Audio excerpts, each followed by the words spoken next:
বগুড়াবাসী বিশেষ করে বগুড়া শহরে মানুষের বহুদিনের একটি আশা ছিল, বহুদিনের একটি প্রত্যাশা ছিল যে বগুড়া শহরটি একটি সিটি কর্পোরেশন হবে।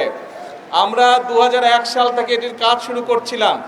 নর্মালি সিটি কর্পোরেশনের যে সকল সুযোগ সুবিধা থাকে আপনারা দেখেছেন 2001 থেকে 2006 সাল পর্যন্ত আমরা ধীরে ধীরে সেইগুলোর ম্যাক্সিমাম বেশিরভাগ যেগুলো সুযোগ সুবিধা থাকে একটি সিটি কর্পোরেশন হলে সেই সুযোগ সুবিধাগুলো আমরা গড়ে তুলেছিলাম। এখনও কিছু কাজ বাকি আছে, তবে আমরা এটি আজকে আনুষ্ঠানিকভাবে ইনশাল্লাহ সিটি কর্পোরেশন হিসাবে আমরা আনুষ্ঠানিক যাত্রা আজকে শুরু হলো বগুড়া শহরে। আপনারা যারা বগুড়া শহরের অধিবাসী আপনারা খুশি? আরে শুনতে পাই না, জোরে বলেন খুশি? হাত তুলে বলেন দেখে খুশি নাকি? কিন্তু একটা ব্যাপার আছে, একটা না দুইটা ব্যাপার আছে। ব্যাপার হচ্ছে নিজের শহরকে কিন্তু নিজে পরিষ্কার রাখতে হবে।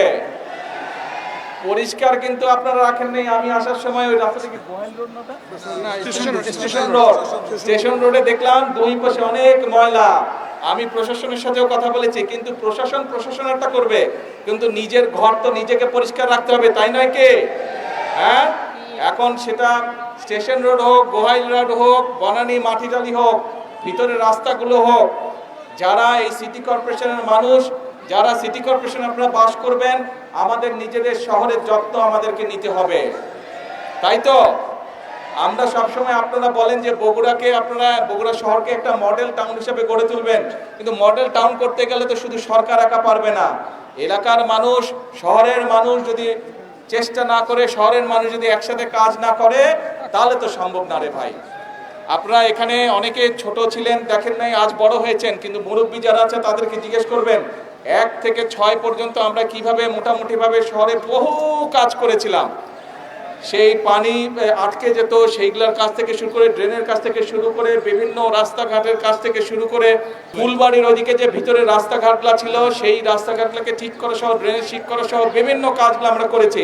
এই দুই পাশে করতর, ওই পাশে যে ব্রিজগুলো ছিল, আগে ছিল একটা ব্রিজ, আপনাদের এই বিএনপি সরকারে কিন্তু 6টা না এক্সট্রা আরো 6টা ব্রিজ আমরা তৈরি করেছিলাম। কিন্তু এই সবগুলাই আরো কাজ করা যাবে, কিন্তু আপনারা যদি যত্ন নেন, যত্ন নিতে হবে, পারবেন তো? ঠিক আছে, দেখবো যে বগুড়ার মানুষ নিজের শহরের কতটুকু যত্ন নেয়, ঠিক আছে? আর আমার পাশে থাকবেন ইনশাল্লাহ। আগেও যেভাবে কাজ করেছি ইনশাল্লাহ ভবিষ্যতেও আপনাদের জন্য এবং সামগ্রিকভাবে, এখন তো সারা দেশের দায়িত্ব, আগে নয় শুধু বগুড়া দেখতাম, সামগ্রিকভাবে সারা দেশের জন্য যদি কাজ করতে পারি, এই দোয়া করবেন। মুরব্বী সহ, মা বোন সহ সকলের কাছে এই দোয়া চাইছি। আমি বগুড়ার সন্তান, আপনাদের সন্তান, কিন্তু সারা দেশের মানুষ আজ দায়িত্ব দিয়েছে, সারা দেশের মানুষকে যাতে বগুড়ার মানুষের মতো সৃষ্টি করতে পারি, তাদের সমস্যার সমাধান করতে পারি, সেই দোয়াতে আমার বক্তব্য শেষ করছি। আল্লাহ হাফেজ, আসসালামু আলাইকুম।